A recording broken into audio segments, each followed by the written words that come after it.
ओम नमो भगवते वासुदेवाय।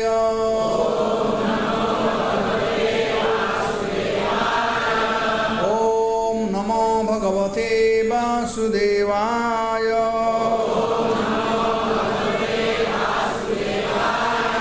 ओम नमो भगवते वासुदेवाय।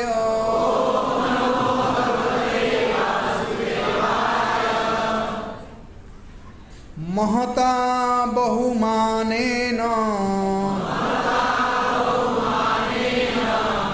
दीनानां अनुकंपया मैत्र्या च एवात्मतुल्येषु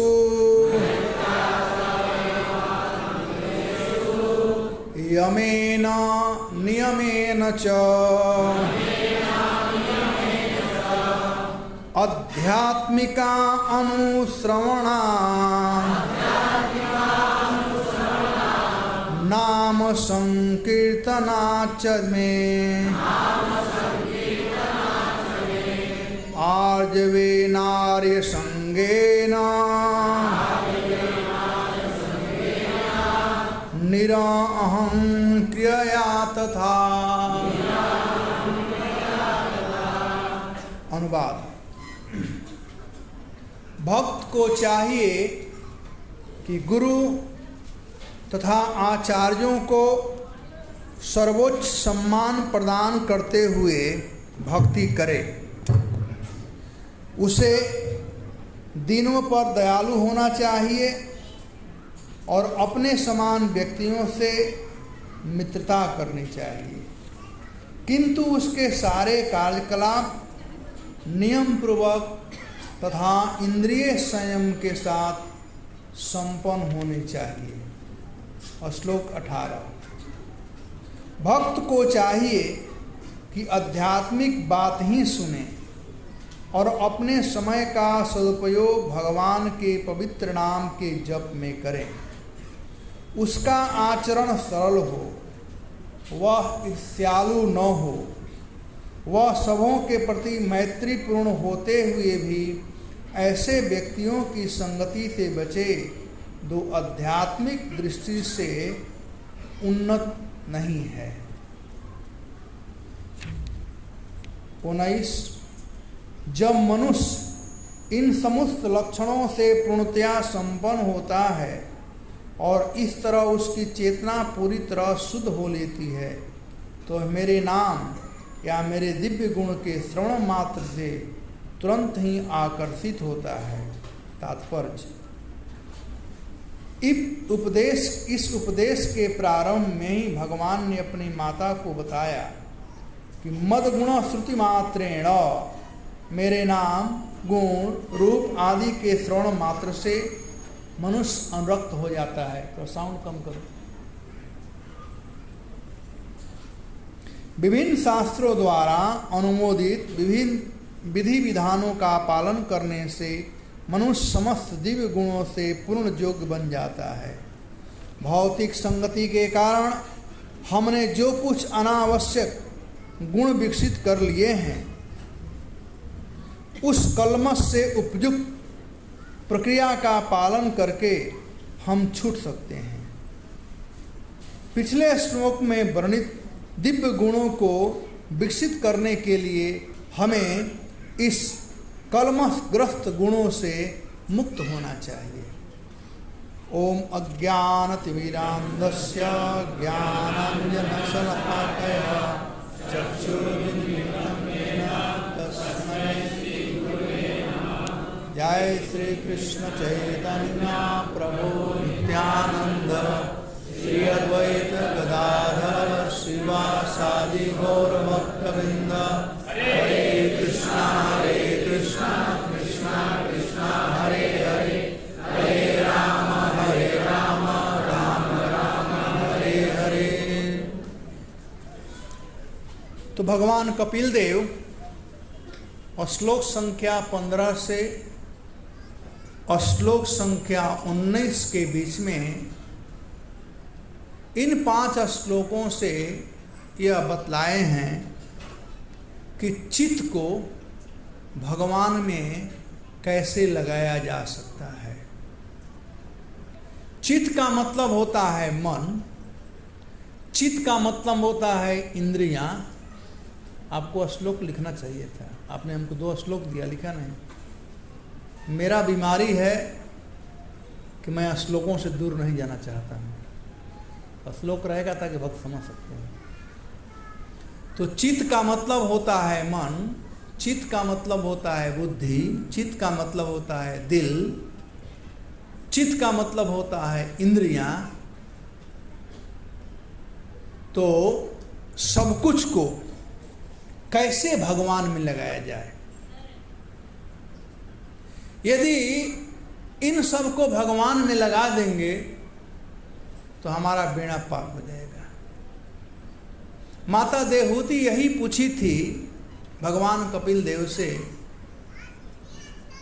कि संसार के दलदल से कैसे छुटकारा प्राप्त हो सकता है। तो भगवान ने कहा था कि अपना चित्त को मुझको में लगाओ। तो प्रश्न उठता है कैसे चित्त को भगवान में लगाया जाए। और 15वें अध्याय में भगवान 15वें श्लोक में भगवान कहते हैं, निवेशितो न निमितेन स्वधर्मेण महीयसा क्रियायोगेन सस्तेन न अतिहृष्येण नित्यश। भक्त को अपने यशस्वी नियत कार्यों को बिना किसी लाभ के संपन्न करना चाहिए। हम लोगों का नियत कार्य क्या है, यह जानना जरूरी है। कहते हैं कि नियत कार्य यानी करणीय कार्य, जो करने जो कार्य है और वह कार्य है भक्ति करना। नियत कार्य जो है भक्ति करना। तो कहते हैं पहला चीज है कैसे मन भगवान में लगेगा, कैसे चित्त भगवान में लगेगा। तो कहते हैं कि अपने भक्ति को बिना कामना किए हुए संपन्न करना चाहिए, बिना लाभ के। भजन कर रहे हैं तो कभी नहीं सोचना चाहिए कि मुझे क्या प्राप्त होगा। जो व्यक्ति यह सोचता है बहुत बड़ा मूर्ख होता है, अपने को भगवान से चालाक समझता है, इसलिए यह सोचता है या भगवान में विश्वास नहीं है। जिस प्रकार से माँ अपने छोटे बच्चे के योग क्षेम के विषय में जानती है कि बच्चा को क्या चाहिए और उसका देखभाल करती है, जन्म लिया है तब से लेकर के उसके जीवन पर्यंत तक का, वैसे ही भगवान भूत भविष्य और वर्तमान सब कुछ जानते हैं। तो हम लोग यदि किसी चीज का चिंता करेंगे तो ये बड़ा घाटा का सौदा है। चिंता नहीं करना चाहिए, छोड़ दो भगवान के। जो भगवान करते हैं अच्छा के लिए करते हैं, भगवान कभी हमारे खराब के लिए काम नहीं करते हैं। जो भी काम करेंगे उसमें हमारा कल्याण ही होगा। अंतर इतना ही है कि यदि भगवान में विश्वास रहेगा तो कोई सुख का काम है या दुख का काम है, दोनों में हम अपना कल्याण देखेंगे। लेकिन यदि भगवान में विश्वास नहीं है और भजन कर रहे हैं तो सुख हुआ अच्छा हुआ, कहते वाह भगवान कितना कृपा हम पर है, और कहीं दुख आया तो भगवान को गाली देने लगते हैं। ये भक्ति नहीं है। भक्ति का मतलब होना कि यह समझना कि भगवान हमारे प्रिय हैं, हमारे सुहृद हैं, वो हमारे सब चीज को जानते हैं, इसलिए जो भी करते हैं वो हमारे भलाई के लिए है। हम समझ नहीं पाते हैं। वो अकबर बीरबल की एक कथा है, प्रभुपाद जी कहा करते थे कि एक बार जो बीरबल, उसे भगवान में निष्ठा थी नहीं, ये राजा और मंत्री का है। एनीवे, तो मंत्री भगवान का भक्त था। जब भी कुछ काम होता था, सुख था या दुख था, जो कुछ भी, तो एक ही बात कहता था कि भगवान जो करते हैं हमारे भलाई के लिए करते हैं, हमारे अच्छा के लिए करते हैं। एक दिन राजा जा रहा था, उसके पैर में ठोकर लग गया, पैर से खून निकलने लगा। वो मंत्री के पास सीधे आया और मंत्री से कहा कि तुम कहते हो भगवान जो करते हैं सब अच्छा के लिए करते हैं, देखो ये मेरा पैर कट गया, खून निकल रहा है, इसके लिए तुम्हें क्या कहना है? तो वैसे ही उसने कहा कि भगवान जो करते हैं अच्छा के लिए करते हैं, इसमें भी कुछ अच्छाई होगी। अब वो राजा था, पैर में ठोकर लगा था, खून निकल रहा था, दर्द कर रहा था, और मंत्री कहता कि अच्छा हुआ आपका पैर में ठोकर लग गया। तो राजा को गुस्सा आया, तो राजा ने मंत्री को जेल में डाल दिया। कुछ समय के बाद राजा को शिकार के लिए जाना था, तो जंगल में जो आदिवासी लोग हैं, उनका जो सरदार था, उन्हें कोई संतान नहीं था। तो वो लोग देवी का उपासना करते हैं, काली का उपासना करते हैं। तो वे लोग नर बलि देना चाहते थे, एक मनुष्य का बलि देना चाहते थे। तो जिस मनुष्य को पकड़ कर रखे थे बलि देने को, रात को भाग गया था। अब दूसरा मनुष्य ढूंढ रहे थे, ये खुदा न खास्ते राजा रास्ते में मिल गए। तो राजा को पकड़ करके लाए। समय आया जब बलि देने के लिए, तो उनका जो पुरोहित था, जो बलि दिलाने वाला था, उसने कहा पहले इसको नहलाओ धुलाओ, अच्छा कपड़ा पहनाओ और देख लो कहीं कटा फूटा तो नहीं है ना। जब जूठा होगा तो देवी स्वीकार नहीं करेगी। जब देखते देखते पैर के अंगूठे की तरफ आया, देखा वो तो कटा हुआ था। तो पंडित ने कहा कि ये तो जूठा है, इसको देवी स्वीकार नहीं करेगी, कहा इसको छोड़ दो। तो उसको छोड़ दिया गया। अब वो सीधे मंत्री के पास गया, और मंत्री का बात उसे याद था कि भगवान जो करते हैं अच्छा के लिए करते हैं। सब वृतांत बताया। तो मंत्री कहा कि महाराज मैं तो पहले ही कहा था भगवान जो करते हैं अच्छा के लिए करते हैं। उस दिन थोड़ा कटा था, आपको दर्द था, यदि नहीं कटा होता तब आज आप ही कट गए होते।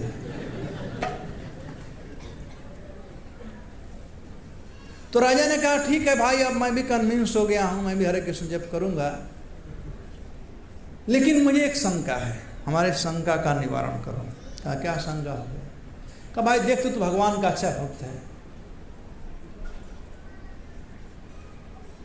तू तो कोई गलती नहीं किया था, तो भगवान ने तुमको जेल में क्यों डलवा दिया?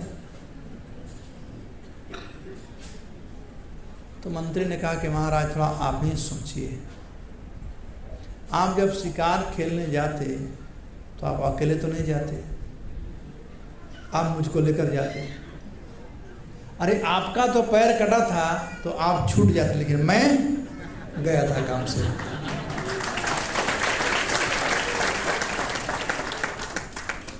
तो भगवान जो करते हैं अच्छा के लिए करते हैं। भक्त लोग इस बात को जानते ही नहीं हैं, वे लोग कन्विंस हैं, दृढ़ निश्चयता है भक्तों में कि भगवान जो करते हैं अच्छा के लिए करते हैं, इसलिए भगवान से कुछ मांगते नहीं है।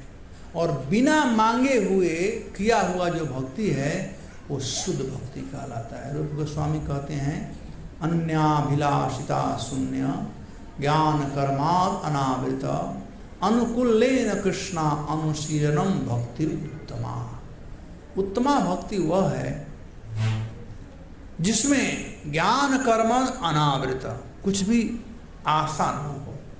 तो भगवान कपिल देव भी वही बात कह रहे हैं कि बिना आशा के निवेशिता निमित्तेन स्वधर्मेण महिषया क्रिया योगेन सस्तेन तो अपना काम, तो पहला काम है जिसे चित्त शुद्ध होगा कि अपना जो भगवत भक्ति है वह करना चाहिए बिना किसी कामना के। ये पहला काम है। दूसरा कि किसी प्रकार का हिंसा न करना चाहिए। किसी को गाली गलौज करना, ऊंच स्वर से बात करना, पशु को, पक्षी को, किसी को तकलीफ देना, ये सब, किसी को तकलीफ देना हिंसा कहलाता है। 16वां श्लोक में कहते हैं, मद्धृष्णा दर्शना स्पर्शः पूजा तुल्याभिवंदनै भूतेषु मद्भावनया सत्वेन असंगमेन च।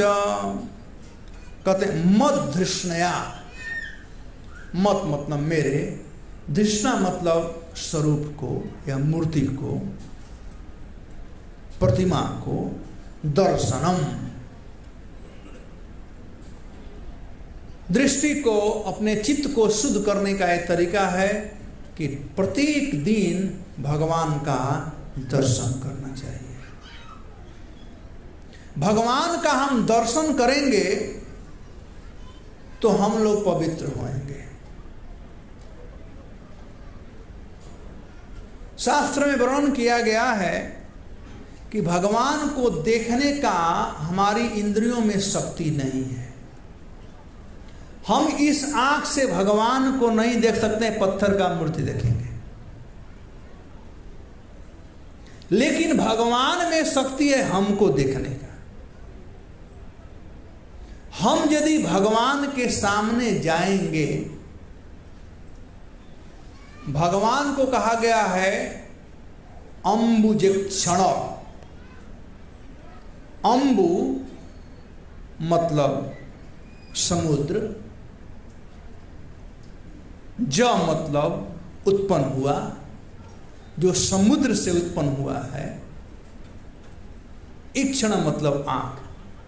जिनके आंख में समुद्र से उत्पन्न हुआ वस्तु निवास करता है वे कहलाते हैं अम्बुजेक्षण। तो समुद्र मंथन के समय कई एक रत्न प्राप्त हुए थे, है ना, और सब के सब रत्न भगवान के आंखों में है। उसमें से एक रत्न है लक्ष्मी जी भी। किसका फोन बजने लगा? उसमें से एक रत्न है लक्ष्मी जी भी। यदि कोई भगवान का दर्शन करने भगवान के सामने आता है तो भगवान उस पर दृष्टिपात करेंगे तो उसको लक्ष्मी की प्राप्ति हो जाएगी। अम्बुजेक्षण, भगवान के आंखों से, भगवान के आंखों को अम्बुजेक्षण कहा गया। प्रभुपाद जी कहते हैं जैसे सूर्य है, हम लोग कुछ ज्यादा नहीं करना है। सूर्य के रोशनी में सुबह सुबह जाएंगे तो मुफ्त में हमको विटामिन डी मिल जाएगा। कुछ नहीं करना है, केवल सूर्य के रोशनी में जाना है बस। वैसे ही भगवान के समक्ष हम आएंगे तो हमारी इंद्रियां अपने आप पवित्र होगी, हमारा चित्त अपने आप शुद्ध होगा,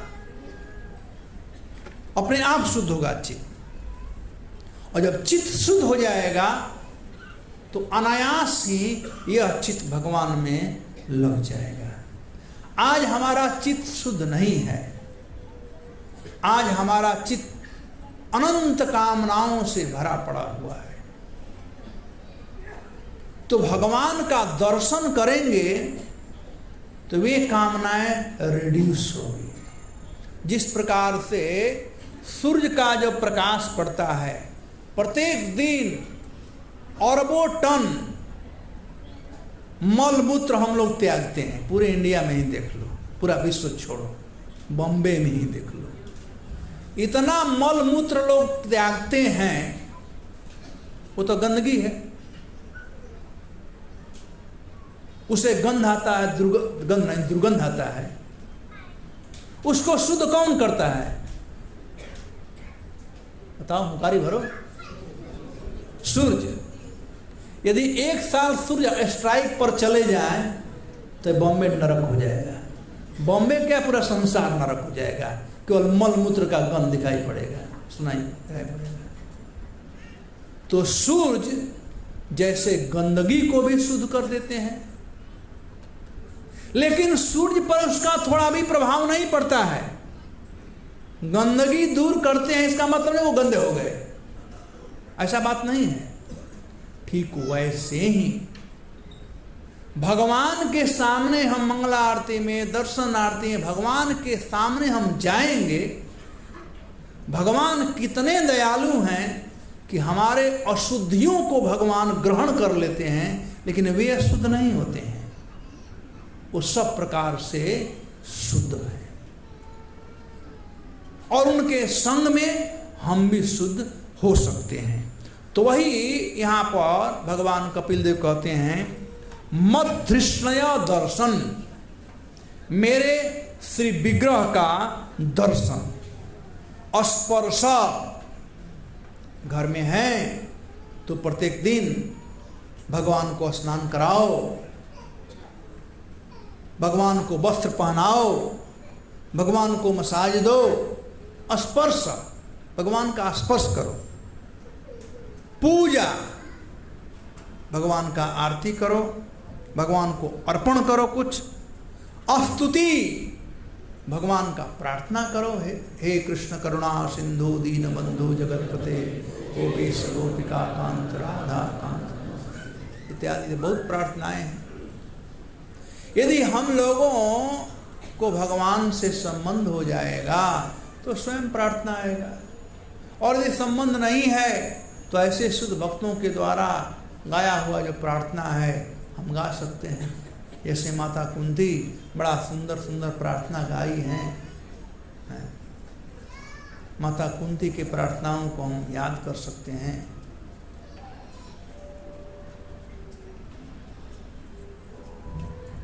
कृष्णाय वासुदेवाय देवकी नंदनाय च नंद गोप कुमाराय गोविंदाय नमः। कृष्णाय वासुदेवाय हरे परमात्मना प्रणत क्लेश नाशाय गोविंदाय नमो नमः। नमः पंकज महाभाय नमः पंकज मालिने नमः पंकज नेत्राय नमस्ते पंकजांगय।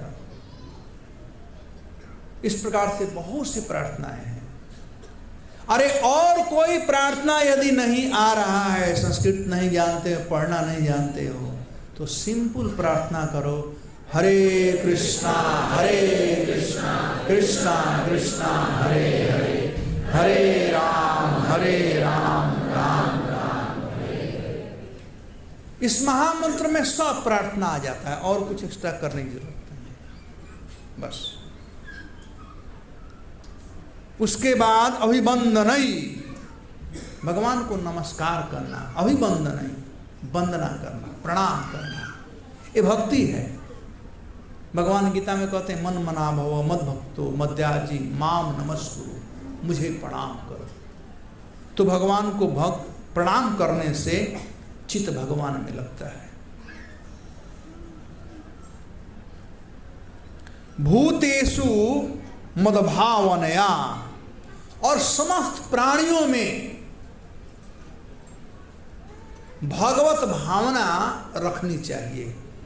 सब भगवान के हैं, लेकिन सब भगवान नहीं हैं। सब भगवान के हैं, लेकिन सब भगवान नहीं, ये जानना चाहिए। प्रभुपाद कहते हैं everything belongs to Krishna but everything is not Krishna. यह है सिद्धांत। ये मायावादी लोग कहते हैं सब में भगवान है तो सब भगवान है, नमो नारायण, हम सब भगवान हैं। प्रभुपाद उदाहरण देते हैं कि फोर्ड कंपनी की जो गाड़ियां हैं उस पर क्या लिखा होता है, Ford. All the car belongs to Ford but car is not mister Ford. सब गाड़ियां फोर्ड कंपनी की है, लेकिन मिस्टर कार को देख कर मैं मिस्टर फोर्ड को देख लिया हूं। मिस्टर फोर्ड अलग है। वैसे ही सब में भगवान है, सबका भगवान से संबंध है, लेकिन सब भगवान नहीं है, ये सिद्धांत जानना।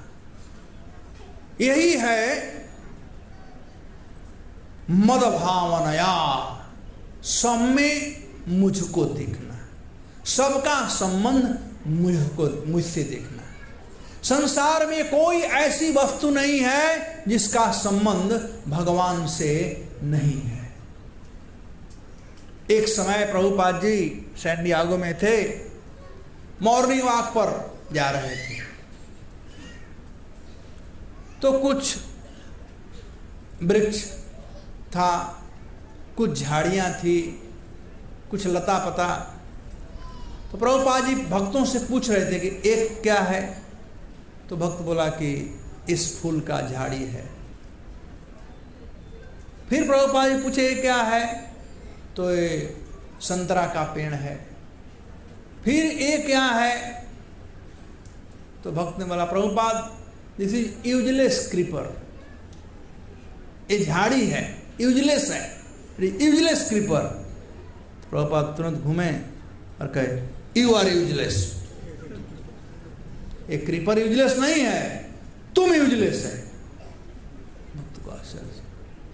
हम लोग ये बहुत कुछ पौधे देखते हैं, हम जानते नहीं तो कहते हैं यूजलेस है, बिना काम का है। ये कहते हैं ना बिना काम का। अब हम नहीं जानते हैं तो कमी हमारी है ना जी, कि हम नहीं जानते हैं। तो प्रभुपाद ने कहा यू आर यूजलेस। तो डिवोटी को थोड़ा आश्चर्य हुआ, प्रभुपाद जैसे कहती है हमको, मैं इतना इंटेलिजेंट हूं, हमको यूजलेस कैसे कहती है? तो प्रभुपाद समझाए कि ये सब भगवान की सृष्टि है, भगवान ने इसका रचना किया है, किसी न किसी काम के लिए इसका रचना किया है, लेकिन तुम नहीं जानते हो तो कहते हो कि यूजलेस है। तुम नहीं जानते हो तो यूजलेस से क्रीपर हुआ कि तुम यूजलेस हुआ? क्या हुआ? कौन यूजलेस हुआ? बोलने वाला ना। प्रभुपाद जस्टिफाई किया, प्रभुपाद बड़े इंटेलिजेंट है। तो कोई वस्तु संसार में यूजलेस नहीं है, क्योंकि सबका सृष्टि भगवान से हुआ है, भगवान के हैं। अहम सर्वस्व मत्ता सर्वं प्रवर्तते इति मत्वा भजन्ते मां बुद्धा भाव समन्वितः। भक्तों को बुद्धा होना चाहिए, बुद्धिमान होना चाहिए समझने के लिए कि सब कुछ भगवान से निकला हुआ है। ये है भगवत भावना। कृष्ण भावना का मतलब सब चीज का संबंध भगवान से हम रखें। सत्वेन असंगमेन च, और सात्विक भाव से वैराग दृष्टि रखना चाहिए, आसक्त नहीं होना चाहिए। जब आसक्त रहेंगे तो हमारा चित्त उस वस्तु में लगा रहेगा।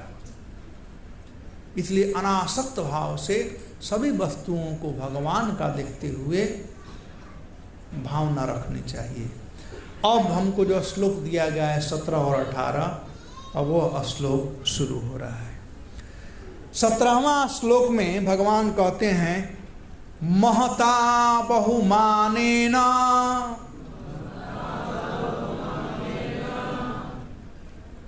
महता बहुमानेन, महता मतलब महान लोग, वैष्णवगण, गुरु, आचार्य, या मुझसे जो सीनियर है। महता मतलब बड़ा। अब बड़ाई का कोई पैरामीटर नहीं है नापने का, कौन कितना एडवांस है। महता, यदि जुड़वा बच्चा होते हैं और जो पहले आता है उसको क्या कहते हैं? बड़ा भाई। एक साथ में जन्म दोनों लिए हैं, लेकिन वो पहले आ गया ना तो बड़ा भाई कहलाता है।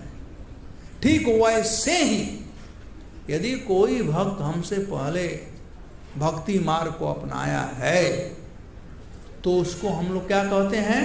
बड़ा भाई, वो बड़ा है। रूप गोस्वामी और सनातन गोस्वामी में, सनातन गोस्वामी बड़े थे और रूप गोस्वामी छोटे थे।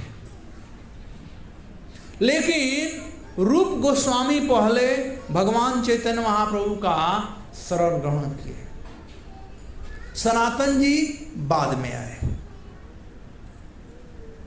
तो सनातन गोस्वामी हमेशा बड़ा होने के बावजूद भी रूप गोस्वामी को ही बड़ा मानते थे, प्रभु कहते थे।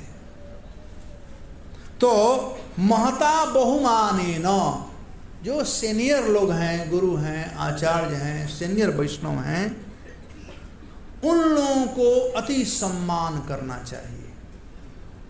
बहुमाने न, सम्मान करने के कई एक तरीके हैं।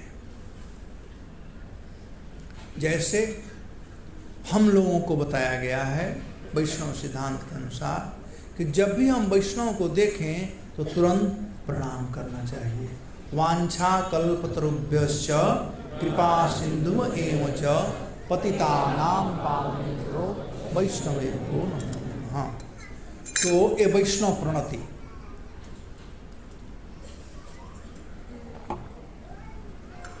यदि कुछ परिस्थितियां हैं जो कि झुक कर प्रणाम नहीं कर सकते हैं तो कम से कम हाथ जोड़कर प्रणाम करना चाहिए।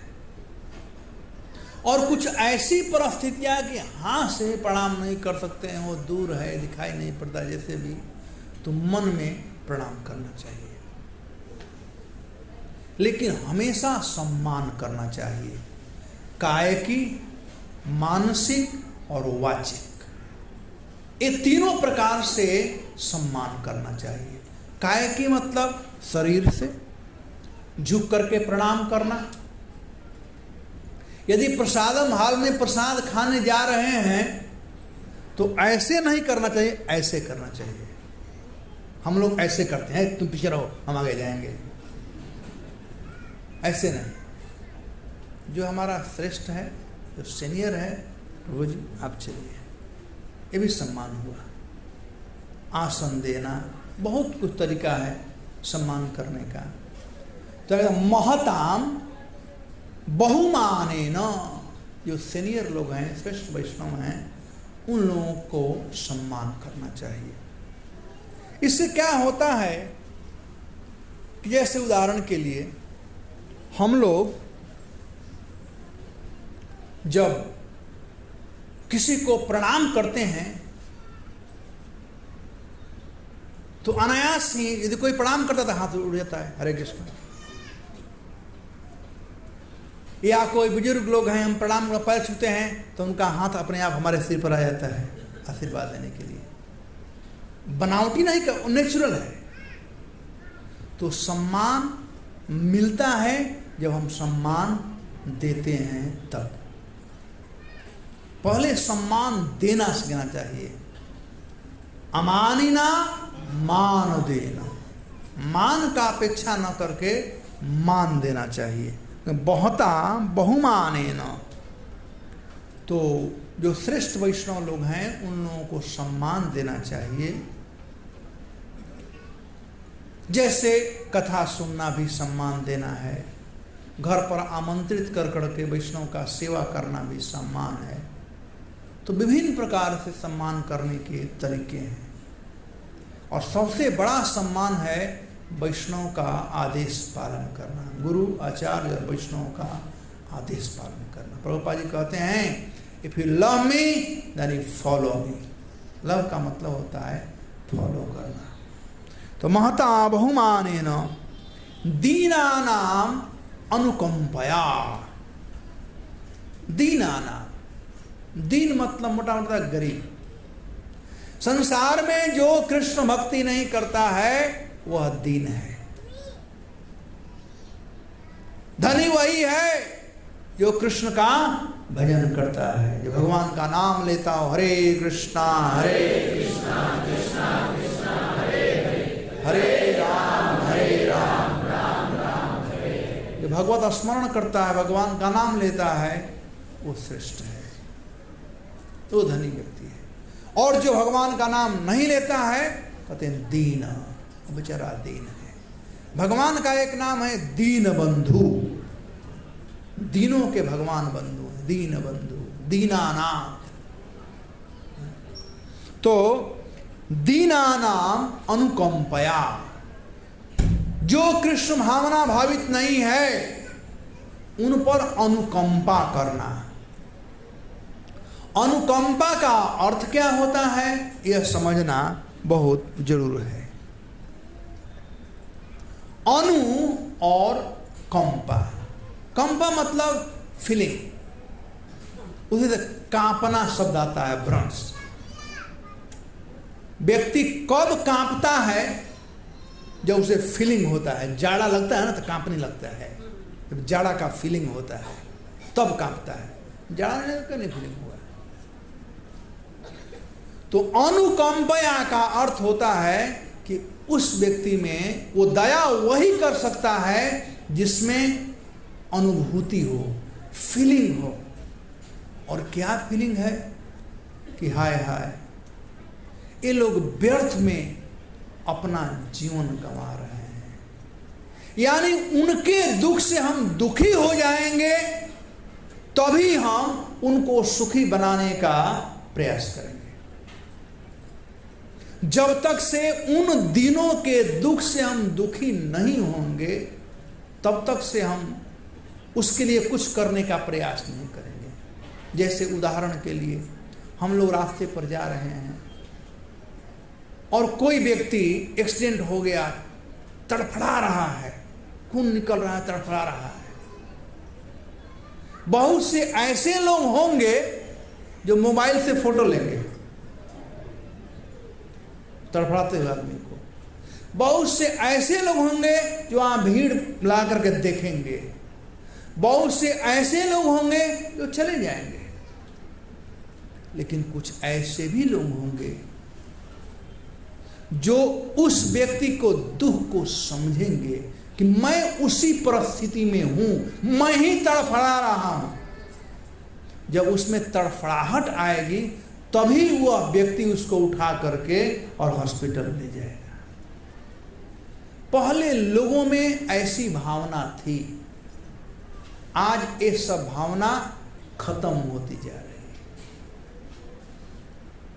क्योंकि पहले लोगों में भगवत भावना थी और भगवत भावना के चलते लोगों में इस प्रकार का फीलिंग था। नारद जी में फीलिंग था। चैतन्य मंगल में एक कथानक आता है भगवान चैतन्य महाप्रभु के इस धराधाम पर आने का। भगवान चैतन्य महाप्रभु इस धराधाम पर कैसे प्रकट हुए, कई एक कारण है। उसमें से एक कारण है, एक समय नारद जी कलयुग के जीवों के विषय में चिंतन कर रहे थे। जब वे देखे कि कलयुग में लोग कैसे दुखी रहेंगे, उनके दुख से नारद जी बड़े दुखी हो गए। ऐसे दुखी हो गए, ऐसे दुखी हो गए कि उनके आंखों से अश्रुधारा बहने लगा। सोचे कि भगवान को मैं इस बात को कैसे बताऊं। तो भगवान को बताने के लिए वे द्वारका पहुंचे और सीधे रुक्मिणी के राजभवन में पहुंचे। रुक्मिणी जी देखी नारद जी की परिस्थिति को। नारद जी फपक फपक कर रो रहे थे, एक छोटे बालक के समान। रुक्मिणी जी को आश्चर्य हुआ।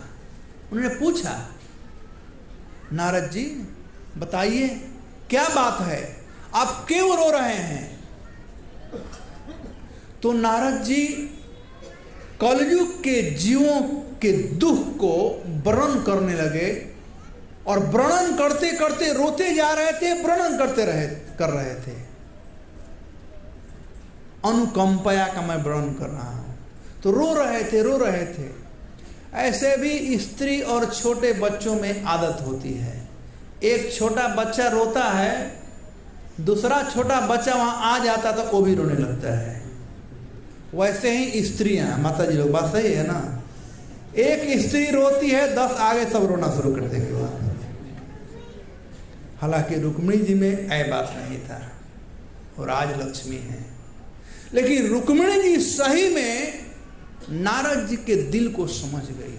कलयुग के जीवों के दुख को समझ गई और लगी रोने। जब रुक्मिणी जी रोने लगी तो नारद जी समझ गए अपना काम बन गया, नारायण नारायण चले।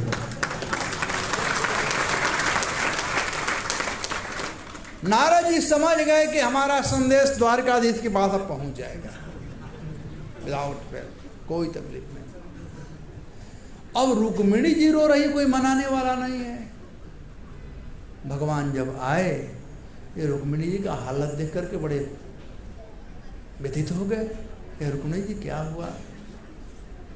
किसी ने आपको अपमान किया, किसी ने कुछ कहा, क्या आखिर कारण क्या है? आपके दुख का कारण क्या है? तो रुक्मिणी जी कहती है कि प्रभु, हमारे दुख का कारण यही है कि सबके दिल में क्या हो रहा है, सबके दिल के दुख सुख को आप जान लेते हो, लेकिन मेरे दिल में क्या चल रहा है इसको आप नहीं जान रहे। यही हमारे दुख का कारण है।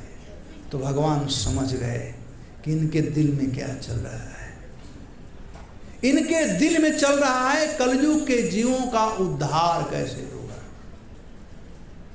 इसीलिए भगवान कृष्ण रुक्मिणी जी से प्रतिज्ञा किए कि मैं कलयुग में आऊंगा और आकर के जीवों का उद्धार करूंगा। तो भगवान चैतन्य महाप्रभु को इस धराधाम पर आने का एक कारण यह भी है कि कलयुग के जीवों के दुख को देख करके, समझ करके भगवान द्रवित हो करके और महाप्रभु के रूप में यहाँ पर आए। तो दीनानाम अनुकंपया, भक्तों को उन पतित जीवात्माओं के लिए, जैसे नारद जी दुखी थे, दुखी होकर के प्रचार करना चाहिए। नामे रति जीवे दया वैष्णव सेवन, यहाँ छाड़ी धर्म नाय सुन सनातन। भगवान चैतन्य महाप्रभु कहते हैं वैष्णव का 3 ही धर्म है। नामे रति, नाम में रति हो। हरे कृष्णा कृष्णा कृष्णा हरे हरे, हरे राम राम राम हरे। और जीवे दया, जो दीनहीन जीव हैं उन पर दया करे, जाकर के पुस्तक का वितरण करे, जाकर के लोगों को माला जपवाए, जाकर के लोगों को प्रसाद खिलाए, जाकर के लोगों को कृष्ण में लगाए। यह है जीवे दया। और तीसरा है वैष्णव सेवा। तो यहाँ पर सब बात महताम बहुमाने न वैष्णव सेवा। अब कहते हैं दीनानाम अनुकंपया मैत्रेया च एव आत्मतुल्येषु, और जो अपने बराबर के हैं उन लोगों से मित्रता करना चाहिए। मित्रता करने का मतलब क्या होता है? मित्रता का मतलब हाय हेलो नहीं। मित्रता का मतलब होता है संग करना। मच्चिता मदगत प्राणा बोधयंत परस्परम।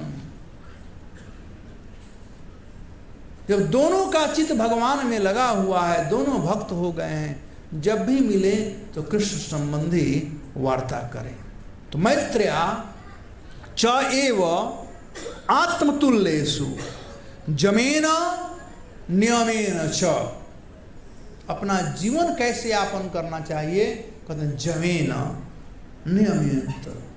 यम का मतलब होता है सोशल एडिकेट।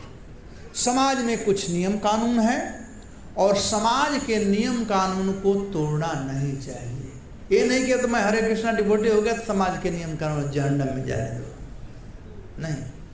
समाज के नियम कानून का पालन करते हुए और नियमेन च, अपने जीवन में कुछ नियम बनाना चाहिए। जैसे ब्रह्म मुहूर्त में उठ जाना, शौचादि क्रिया से निवृत्त हो जाना, भगवान का पूजा करना, भगवान का नाम जप करना, गीता और भागवत का पाठ करना, गीता भागवत पढ़ना।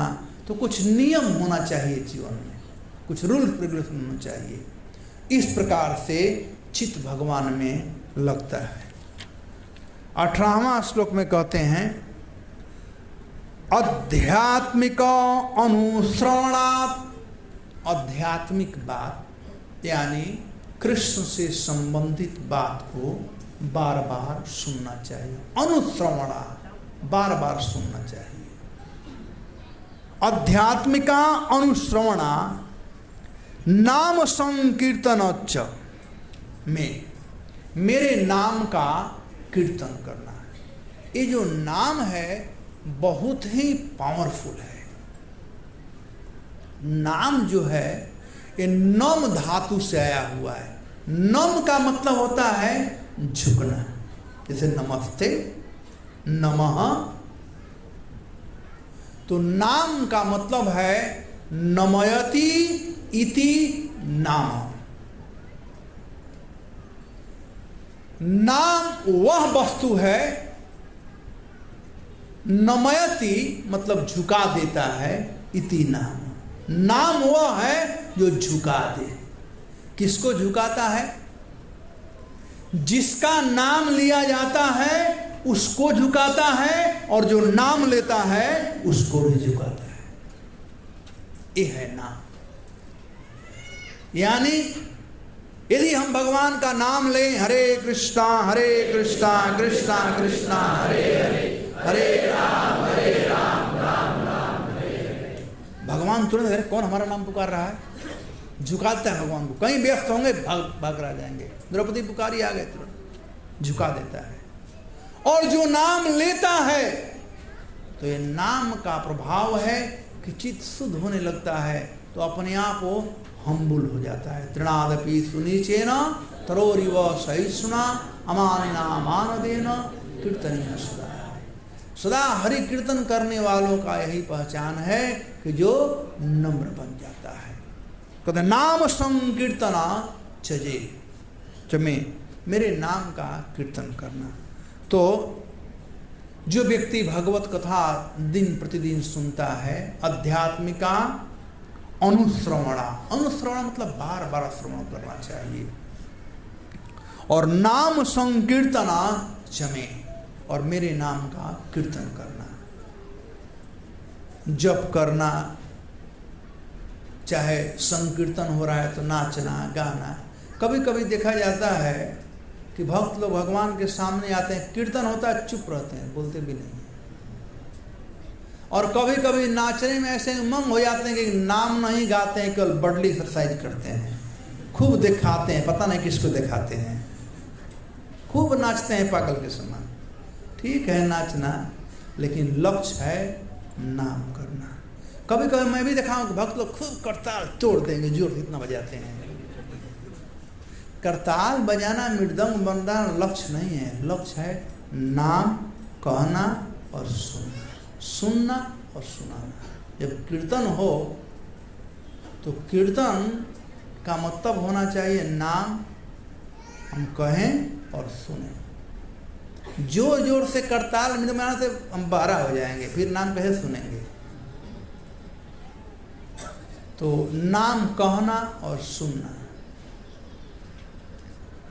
उसके बाद कहते हैं आर्जवेन आर्य संगेन, आर्जवेन विनम्र भाव से, आर्य संगेन, आर्य संग यानी महत संगेन साधु संगत। और इस प्रकार से वैसे महत लोगों का, आर्य लोगों का हम यदि संग करेंगे तो परिणाम क्या होगा? निरहंक्रिय तथा, तब हम निरहंकारी बन जाएंगे, हम अहंकार से रहित हो जाएंगे। और इस प्रकार से हमारा मन भगवान में लग सकता है। तो समराइज 2 वर्स, 2 श्लोकों में भगवान कपिल देव ही कहते हैं, आप लोग याद रखिएगा, कि भगवान, चित्त को भगवान में कैसे लगाना, मन को भगवान में कैसे लगाना, अपने दिल को, अपने इंद्रियों को भगवान में कैसे लगाना।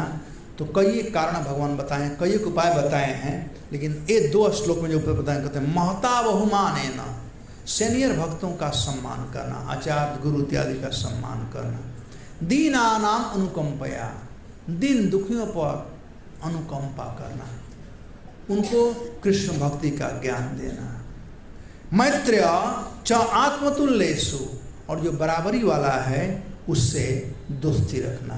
यमेन नियमेन वा, और जो समाज के नियम कानून है उसको पालन करना, और अपने जीवन में कुछ नियम कानून बना करके उस पर लगे रहना, तोड़ना नहीं चाहिए। जैसे एकादशी का नियम है कि फलाहार करना है, या जो भी नियम बनाए हैं पालन करना। आध्यात्मिका अनुश्रवणा, और भगवान का कथा बार बार सुनते रहना चाहिए। नाम संकीर्तनम चमे, और भगवान के नाम का कीर्तन करना। उसके बाद आर्जम आर्जवेन आर्ज संगेन, नम्रता पूर्वक जो साधु पुरुष हैं, बड़े लोग हैं, उन लोगों का संगति करना। और इस प्रकार से हम अहंकार से मुक्त हो जाएंगे। और जब अहंकार से मुक्त हो जाएंगे तो ये आसान होगा कि हमारा चित्त शुद्ध हो जाएगा। धन्यवाद। हरे कृष्ण।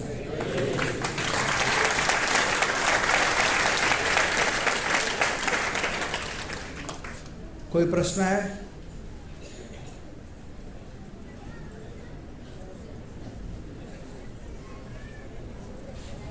बोलो बोलो, खड़ा हो जाओ। अरे आप लोग मत खड़ा हो, उनको बोला खड़ा होने के लिए।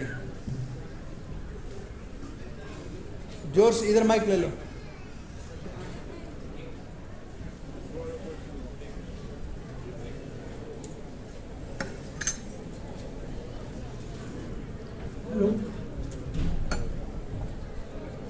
हरे कृष्ण प्रभु जी, हम जानते हैं कि भगवान हमारे सुहृद है।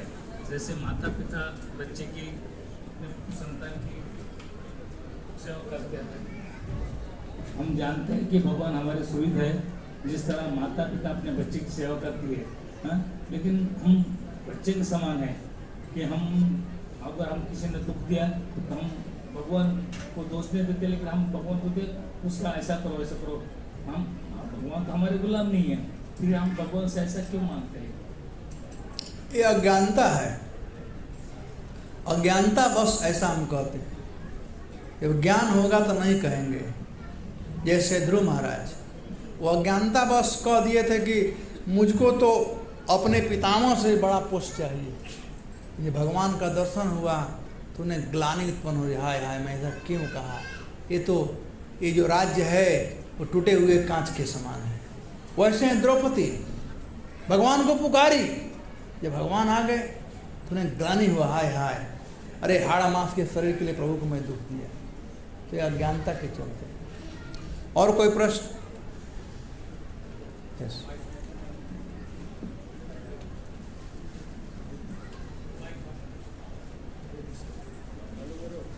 आप लोग ऑफ मत करो, एक बार ऑन कर दो, ऑन रहने दो।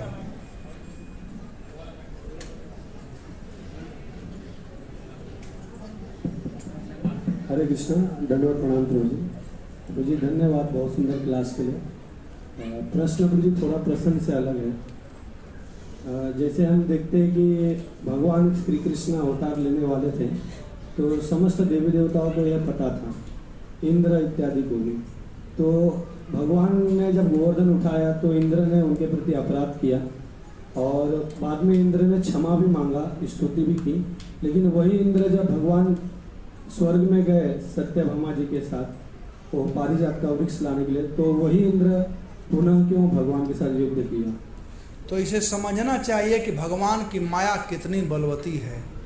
जब इंद्र भूल सकते हैं तो हम किस गली के कुत्ते हैं।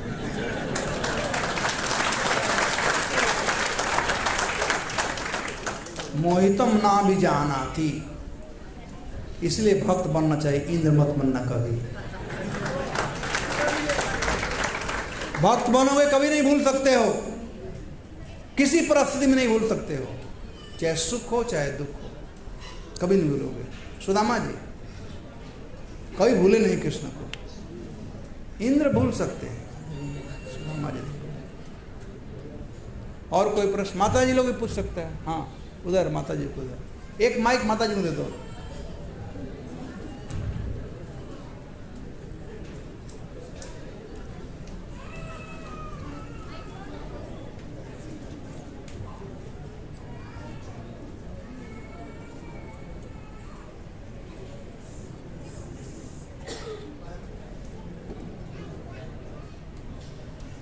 ऑन है, बोलो बोलो। हेलो। हरे कृष्णा प्रभु जी, धन्यवाद प्रणाम। मेरा एक क्वेश्चन है, पति लोग पाप करते हैं और पत्नी लोग भक्ति करते हैं, उसका पाप लगता है क्या पत्नी लोग? सब लोगों को अपना काम करना चाहिए। रावण पाप कर रहा था लेकिन मंदोदरी पाप नहीं कर रही थी। वो सतियों में एक मंदोदरी कहलाई। हमें प्रार्थना करना चाहिए, समझाना चाहिए पति को। मंदोदरी समझाई लेकिन उसका लिमिटेड समझाने का तरीका था, तो क्या कर सकते थे। तो भगवान से प्रार्थना करनी चाहिए, आप पहले समझाओ पति लोगों को कि पाप मत करो, वो अच्छा चीज़ नहीं है। डेली प्रसाद उनको खिलाओ, कभी कभी भक्तों का संगति कराओ, सब होगा तो ठीक है, यदि कुछ नहीं हो तो भगवान पर छोड़ दो। क्या कर, लेकिन अपना भक्ति मत छोड़ना।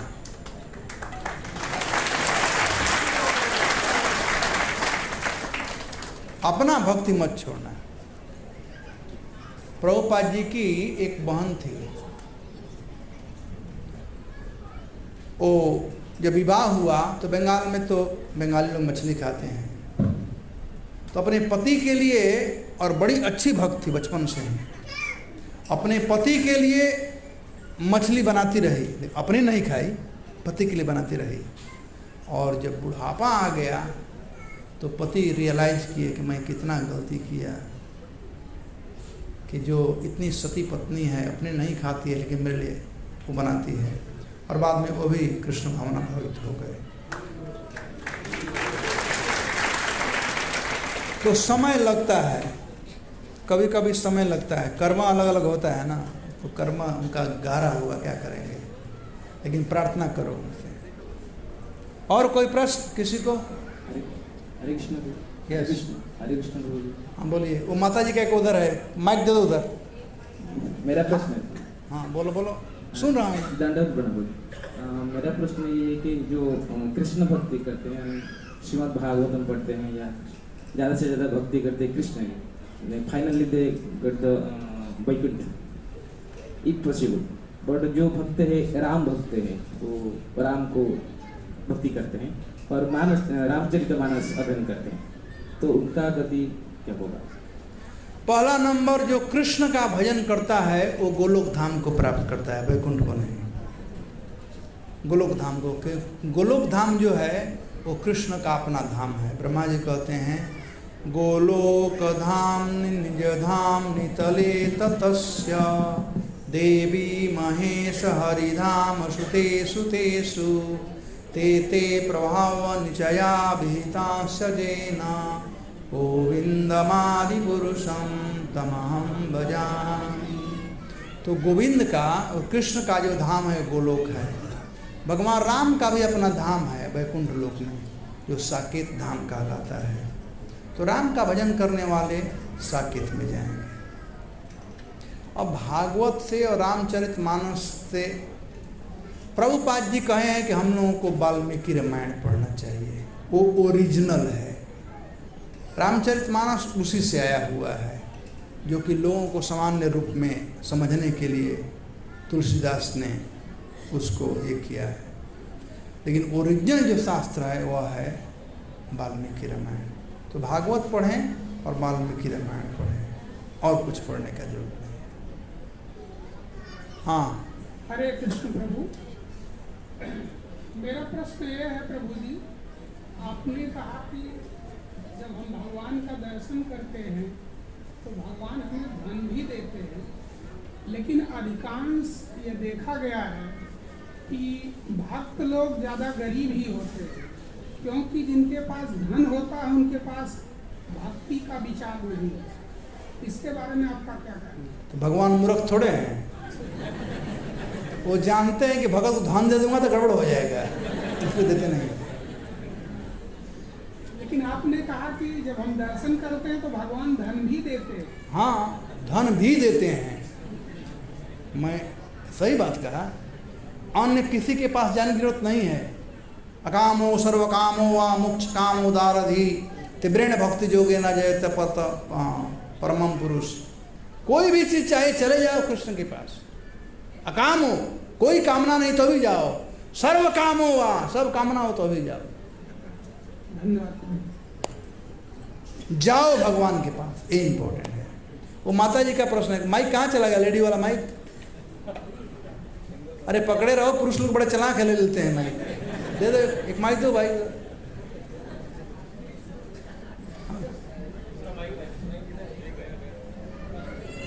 एक पुरुषों के लिए रखिए, एक स्त्रियों के लिए।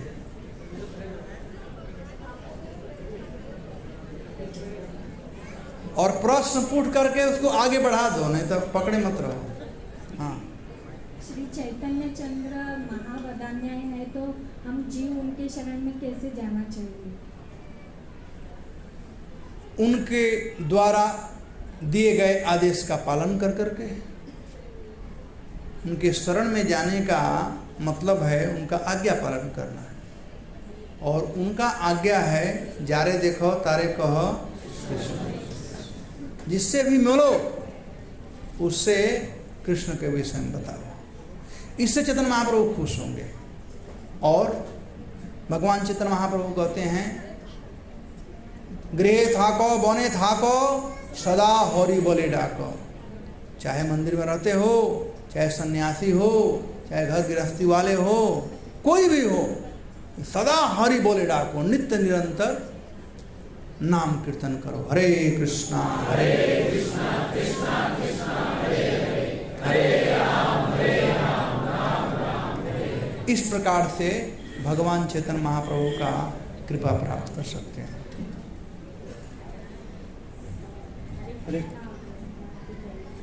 जो हम प्रभु जी, जो हम प्रदक्षिणा लगाते हैं भगवान के, उसका कुछ रहस्य है या कुछ समझना?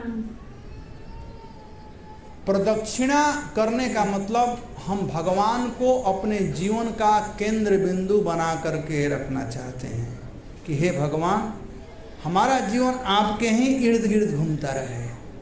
ये है प्रदक्षिणा का मतलब।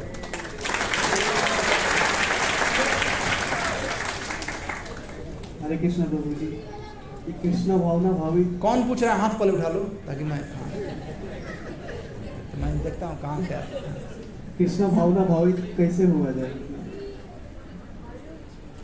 एक कहते हैं कृष्ण भावना भावित कैसे हुआ जाए। पूरा रामायण हो गया, सीता जी का विवाह नहीं। अरे वही तो आज मैं बताया, पूरा 1-1.5 घंटा तो वही बोला। महताम बहुमानेन, जो श्रेष्ठ वैष्णव लोग हैं उनको सम्मान करना। बहुमानेन, ये जो श्लोक आज बताया गया 2 श्लोक, ये तो वही है ना कृष्ण भावना भाव होने का तरीका है।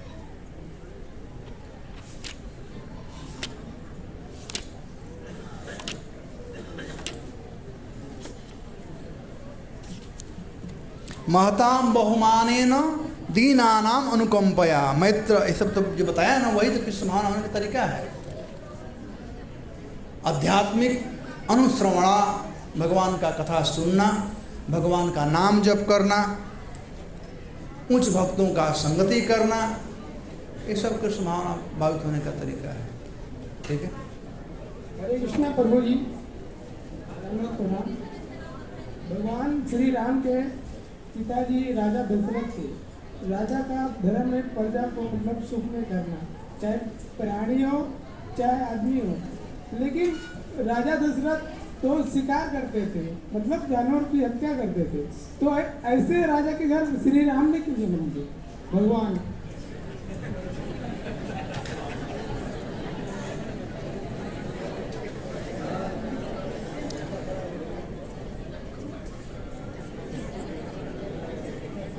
जब चीफ मिनिस्टर या प्राइम मिनिस्टर आते हैं तो वो रोड पर उनकी गाड़ी जाती है तो ट्रैफिक जाम होता है? नहीं होता है ना, वो खाली रहता है ना। वो कह सकते हो कि चीफ मिनिस्टर प्राइम मिनिस्टर का काम है देखना कि किसी को कोई ट्रैफिक जाम में न फंसे, लेकिन वो स्वयं ट्रैफिक से क्लियर रहते हैं। कुछ नियम कानून होते हैं, कुछ नियम कानून होते हैं। तो तो वैसे ही राजाओं के लिए कुछ नियम कानून है।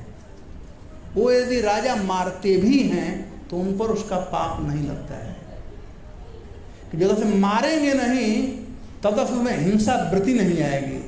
जब हिंसा वृत्ति नहीं आएगी, कोई शत्रु चढ़ाई करेगा तो प्रजा कैसे पालन करेंगे? तो साधु बन जाएंगे, सब मार देंगे, सब उनको खत्म कर देंगे। तो हिंसा वृत्ति को अर्जुन को भगवान मरवा दिए ना बहुत लोगों को। अर्जुन से पूरा गीता, अर्जुन के मैं संन्यास ले लूंगा, भगवान गए बदमाश के संन्यास कहाँ तो लेगा? तू राजा है तो लड़ाई करना, मारो सब लोगों को। तो भगवान का आदेश पालन करना ही भक्ति कहलाता है।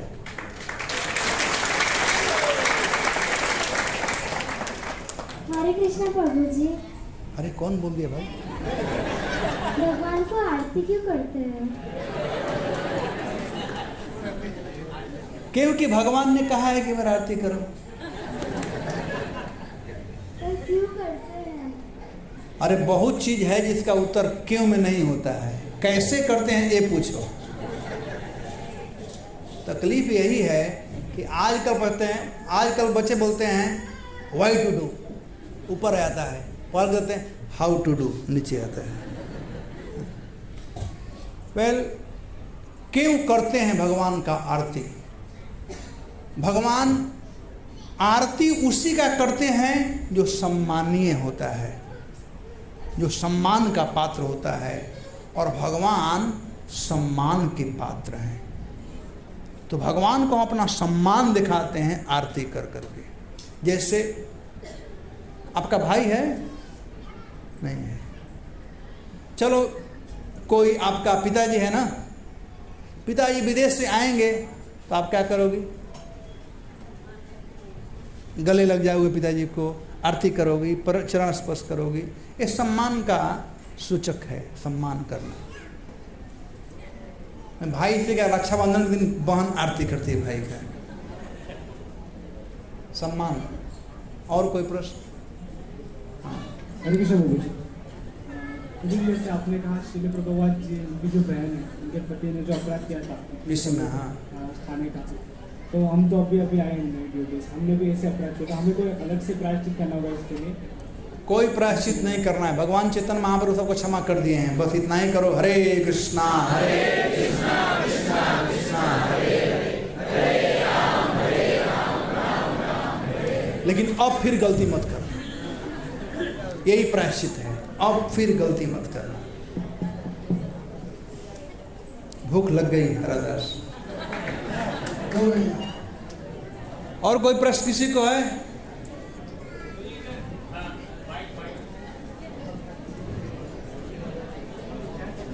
प्रभु जी हरे कृष्णा। आप लोग खलबली मत मचाओ, शांति रहो। हाँ। किसका प्रश्न है? हाथ उठाओ। प्रभु जी किसका? अरे मैं, हरे कृष्णा। हाथ उठाओ। हाँ, आपने एक बार पूछ लिया, फिर पूछ। नहीं, वो अनुकंपा का थोड़ा मेरे को समझ में नहीं आया, तो थोड़ा पूछना था। अरे अनुकंपा मतलब कि दिल में दया आ जाए, दिल में दुख उत्पन्न हो जाए। जैसे अमेरिका का एक प्रेसिडेंट था निक्सन, तो एक बार निक्सन जा रहे थे पार्लियामेंट, तो रास्ते में देखा कि एक सूअर जो है वो कीचड़ में फंसी हुई तड़फड़ा रही है। जब सूअर को देखा तड़फड़ा रही है, उन दिनों मोबाइल नहीं था, फोटो नहीं लिया, देखे तड़फड़ा रही है, थोड़ा आगे गया, फिर आया, फिर आगे गया, फिर आया, क्योंकि उसे बड़ा दुख हो रहा था, वह डिस्टर्ब था। बाद में क्या किया? जंप किया, उस सूअर को बाहर निकाला, सूअर को बाहर निकाल दिया। अब कपड़ा गंदा हो गया, लेकिन लेट हो रहा था, भागते भागते पार्लियामेंट गया। सब देखिए, अरे ऐसे कपड़ा पहन कर आ गया, क्या हो गया? सब पूछने लगे, तो सब पूरा बात बताया। तो सब लोग स्लोगन बोलना शुरू किया, हमारा प्रेसिडेंट कैसा हो? निक्सन जैसा हो। सब लोग बोलना शुरू किए। तो निक्सन चुप रहो, ये बात नहीं है। तो बहुत बहुत बड़े दयालु हैं, ऐसे है ऐसे है। कहा मुझे दया कुछ नहीं है। वो देखा वो सूअर तड़फड़ा रही थी, तो मुझे बहुत दुख लग रहा था। मैं अपना दुख दूर करने के लिए सूअर को निकाला, बस अपना दुख दूर कर। मैं स्वार्थी हूँ और कुछ नहीं हूँ, स्वार्थ बस। तो खैर वो तो मैं कहा कि उसके दिल में वो दुख आ गया, तब सूअर को निकाला। तो अनुकंपा का मतलब यही होता है कि दिल में दुख आ जाए। हरे कृष्ण। अरे माइक दे दो माता जी को इधर। हाँ, जय जगन्नाथ। मेरा ये प्रश्न है कि कहाँ पे कोई भी, अभी आप यहाँ पे कृष्ण मंदिर है तो यहाँ पे आते हैं तो कृष्ण की भजो क्यों बोलते हैं, क्यों जगन्नाथ को भजो क्यों नहीं बोल सकते? शिव मंदिर पे जाए तो शिव को ही क्यों भजो बोलते हैं, वहाँ पे कृष्ण को भजने के लिए क्यों नहीं बोलते? आप उड़ीसा से लगता है। हाँ, उड़ीसा। यही गड़बड़ है ना। अब यूपी वाले बोले राम जी का भजन करो, कोई बोला कृष्ण का। झंडा उठाकर भजन नहीं होता है, भजन भाव से होता है। जगन्नाथ और कृष्ण में कोई अंदर नहीं है। जय कृष्णा से जगन्नाथ। अरे भजन तो करो, चाहे कृष्ण का जगह भजन करो, बहानागिरी मत करो, भजन करो। कुछ लोग कहते हैं राम का भजन आप क्यों नहीं करते, कृष्ण क्यों करते हो? तो तुम करते हो क्या? नहीं, मैं नहीं करता हूँ। तो पहले करो। कृष्ण प्रभु जी, तुम तो बोलते हैं आरती करने का, पूजा पाठ करने का सुबह, हम लोग तो सुबह बहुत काम होता है और कोई सब कृष्ण भक्त नहीं रहता है घर में, कोई पोट पूजा वाला रहता है, कोई देव पूजा वाला रहता है। तो क्या करने का, इसका करने का, इसका करने का? आप अपना करो। सुनो ना, भगवान तो कुछ नहीं करता है।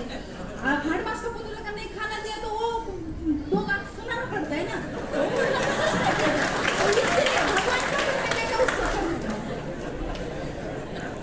इसीलिए भगवान कपिल देव कहते हैं जमेन नियमेन वा। जमेन मतलब घर गृहस्थी का काम करते हुए। वो तो बोलते हैं हमारे में है भगवान, हमारी सेवा करने का तो हमारे है भगवान। वो काय के लिए ये 10-10 घंटा उधर घंटी बजेती बनती है। तो आप वैसा काम मत करो। आप अपने घर गृहस्थी को खराब मत करो। पहला नंबर घर गृहस्थी खराब मत करो। भगवान से प्रार्थना करो कि उनको सद्बुद्धि दें। यदि आप उनका सेवा शुश्रूषा करोगी, भजन करोगी, तब कोई तकलीफ नहीं है। लेकिन उनका सेवा नहीं करोगी और मरण के बैठ जाओगी, तब तकलीफ होता है। वो मत करो। नारद जी युधिष्ठिर महाराज से कहते हैं गृहेषु अवस्थित राजन क्रिया कुर्वन् यथोचित वासुदेव अर्पण साक्षात उप आश्रित महामुनि। गृहेषु अवस्थित राजन, पहला काम है गृहस्थों के लिए कि घर गृहस्थी में बना रहे, न कि बच्चा रो रहा है, पति अभी भूखा है, हम मंदिर जा रहे हैं, अभी उधर हरा प्रभु बुलाए हैं। ये भक्ति नहीं है, ये भक्ति नहीं है। गृहेषु अवस्थित राजन, अपने घर गृहस्थी को डिस्टर्ब मत करो। यदि घर गृहस्थी डिस्टर्ब हुआ तो आपका भजन नहीं हो पाएगा।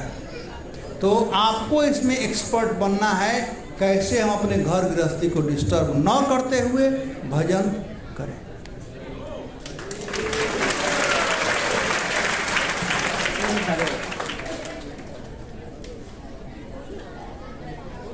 All right, we will stop here. शील प्रभुपाद की, ग्रंथराज श्रीमद् भागवतम की।